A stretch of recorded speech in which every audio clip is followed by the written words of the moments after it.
tulikodinze ebigambo byaffe tubadde tuzokuteesa tuba tubadde mukisa naye tuba twagala okuwaayo nga biri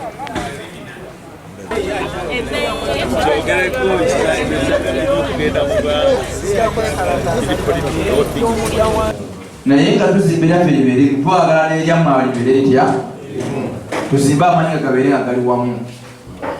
tuligezaako kuharmonize okulaba nti buli omu ateeka industrial development master plan for consideration and adaptation by the government. Buli wakati wa jinja ki kitegeza nyakulanga nyakola ki egenda mu maaso egenda mu maaso nekoliyetaka erinnya kulebo what is it uniform? Yes sir. Kisinzira, it depends the area where you have got that.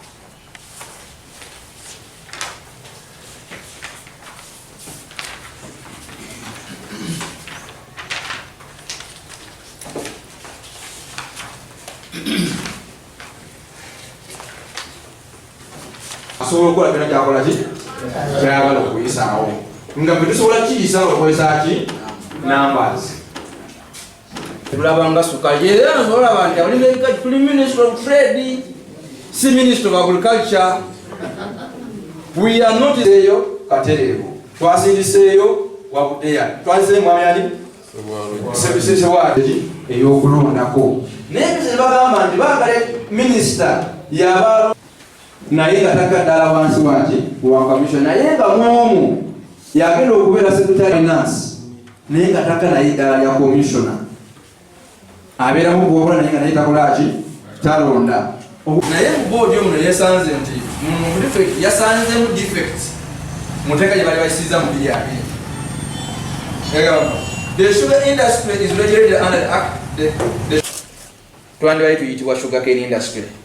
batunule ekikajjo mu bulanfu bwakyo singa sukaali ngate doze protected awamu n'abo abasanya abavunaanyizibwa mulimo guno maaso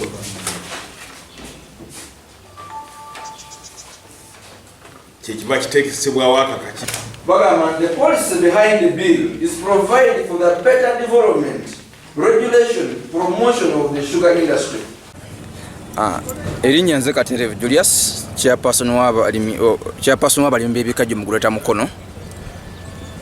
Olwaleero tubadde n'olukiiko olw'abakulembeze bonna abakiikira abalimi b'ebikajjo ku miruka egy'enjawulo mu Guleta Mukono omuli Buyukwe, Buvuma, Kayunga, Luweero zonna zimazeeyo nga twagala kukkaanya ku nsonga eziri mu sugar bill amendment ya 2023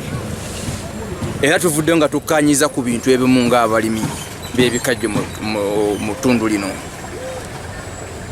Tukkaanyiza nti biru twetaaga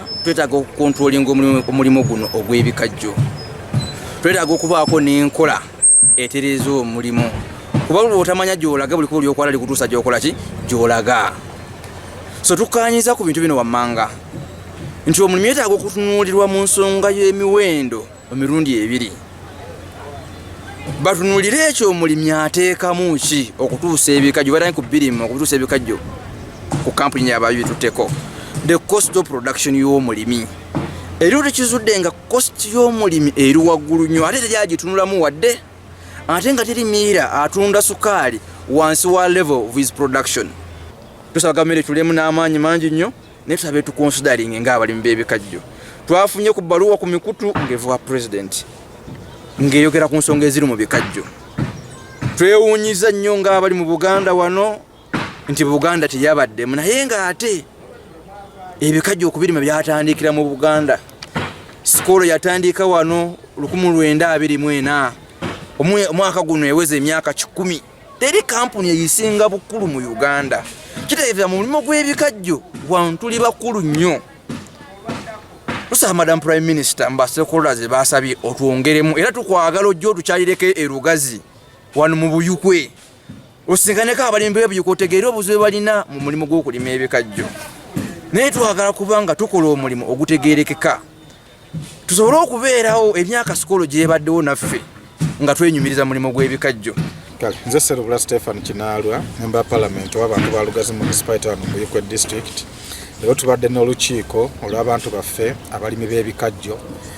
ababirima ababisuubula ne business yonna business community n'okusingira ddala ababirima kubanga mu kaseera kano tuli mu parliament okukola sugar amendment bill okulaba bye tutereezaamu mu kirime kino eky'ebikajjo bwe nabadde mu kakiiko ka trade nabategeezezza ekisooka basooke bakyusa erinnya ly'etteeka ly'ebikajjo bw'ogamba ati no sugar amendment bill obanga atunuulidde sukaali yekka nefe twagala sugar cane amendment bill kubanga abantu bwe batunuulira ekikajjo balowooza muvaamu sukaali yekka nefe ababeera ne Lugazi tumanyi nti mu kikajjo muvaamu ebijimusa muvaamu spiriti muvaamu amasannyalaze n'ebintu ebirala bingi nnyo oli byafunamu ssente kati omulimi n'obanga gwe omubalidde ku kikajjo kyokka agenda kubanga afiirwa ekyokubiri lwaki pricing eno bagireeta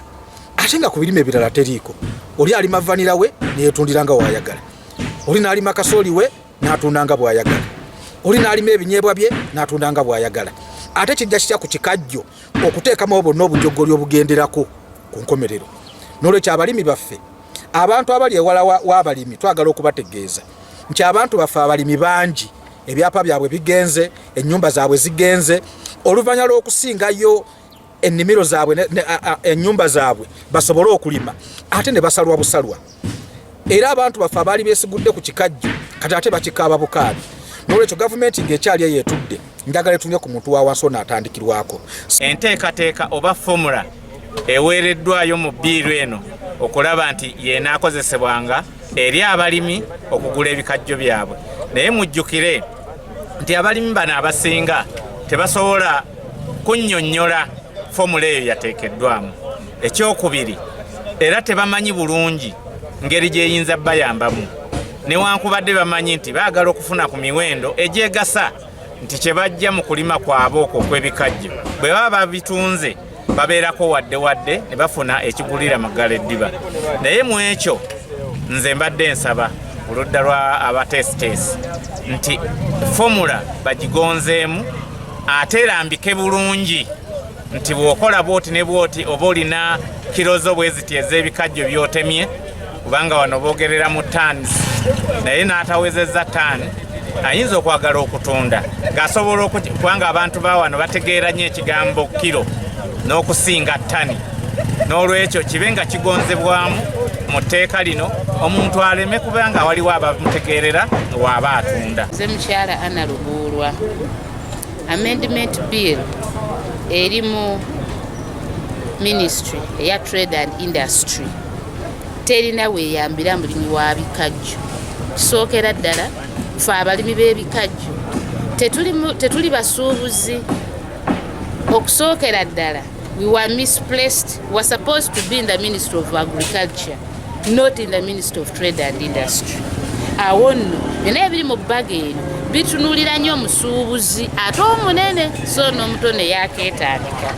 bwe nsinziira okugamba nti ebbago lino erigenda mu maaso mu palamenti terisobola kuyamba fe abalimi naddala abaawansi. Ssaalongo Musoke Kafumbe Bibbo mu kibiina kino ekyabalimi b'ebikajjo ndi namba 1755 nga enteekateeka ez'okulima ebikajjo mu Buganda bwe zaatandikira mu 1924 omusajja Nangi Kadasi Meta atandika ekyuma kino ekyekawolo era bwe tutunga naffe